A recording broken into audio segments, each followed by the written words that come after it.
സിക്കിമിൽ തുടർച്ചയായ ഭൂചലനം. കഴിഞ്ഞ 24 മണിക്കൂറിനിടെ 7 ഭൂചലനങ്ങളാണ് ഉണ്ടായത്. ഇന്നലെ രാവിലെ 11:34 ഭൂചലനത്തിൽ 4.6 തീവ്രതയാണ് രേഖപ്പെടുത്തിയത്. വിനിത ചേരുന്നുണ്ട് ഡൽഹിയിൽ നിന്ന് വിവരങ്ങളുമായി. Vinitha, good morning. ഈ ആവർത്തന ഭൂചലനമാണ് ആശങ്കയ്ക്ക് കാരണം. അല്ല, 4.6 എന്ന് പറയുന്ന ഒരു വലിയ മെഷർമെന്റ് അല്ലല്ലോ വിനിത. തുടർചലനങ്ങളിൽ അത് കൂടിക്കഴിഞ്ഞാൽ പ്രശ്നമാവും.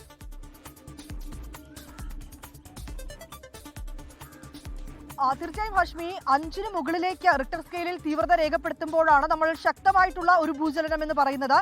ഇപ്പോൾ ഇവിടെ സിക്കിമിനെ സംബന്ധിച്ചിടത്തോളം അത് കഴിഞ്ഞ ദിവസം രാവിലെ 11:34 ഭൂചലനം 4.6 തീവ്രതയാണ് റിക്ടർ സ്കെയിലിൽ രേഖപ്പെടുത്തിയിരിക്കുന്നത്. ഇത് 5 മുകളിലേക്ക് വരുമ്പോൾ ശക്തമായ ഭൂചലനത്തിലേക്ക് മാറുകയാണ്. പക്ഷേ ഈ സിക്കിമിലെ ജനങ്ങളെ സംബന്ധിച്ചിടത്തോളം ഇങ്ങനെ തുടർച്ചയായി ഉണ്ടാകുന്ന ഭൂചലനങ്ങൾ അവരെ ആശങ്കപ്പെടുത്തുന്നു എന്നുള്ള റിപ്പോർട്ടുകൾ തന്നെയാണ് നമുക്ക് ലഭ്യമായിരിക്കുന്നത്. കാരണം 7 പ്രാവശ്യമാണ് ഈ ഭൂചലനം ഉണ്ടായിരിക്കുന്നത്. അത് രാവിലെ 11:34 ഞാൻ സൂചിപ്പിച്ചതുപോലെ 4.6 തീവ്രത രേഖപ്പെടുത്തിക്കൊണ്ടുള്ള ഒരു ഭൂചലനം ഉണ്ടാകുന്നു. അതിനുശേഷം 12:17 3.5 തീവ്രത രേഖപ്പെടുത്തി ഭൂചലനം ഉണ്ടാവുകയാണ്.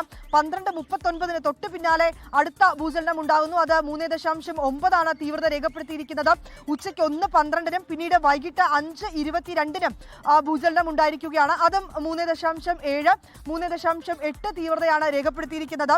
രാത്രി 10:10 വീണ്ടും ഭൂചലനം ഉണ്ടായിരിക്കുകയാണ്.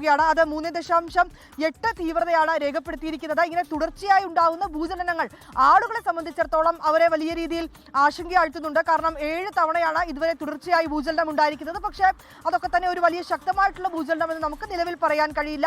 4.6 ഇതുവരെ രേഖപ്പെടുത്തിയിരിക്കുന്നതിൽ ഏറ്റവും വലിയ തീവ്രത ഉള്ളത്. ഹാഷ്മി, ലോകത്തെവിടെയായാലും ഏത് സമയത്തും 24 വാർത്തകളും ഓഗ്മെന്റഡ് റിയാലിറ്റി പാക്കേജുകളും എക്സ്പ്ലെയിനറുകളും വിശദമായി കാണാൻ ഞങ്ങളുടെ യൂട്യൂബ് ചാനൽ നിങ്ങൾക്ക് സബ്സ്ക്രൈബ് ചെയ്യാം.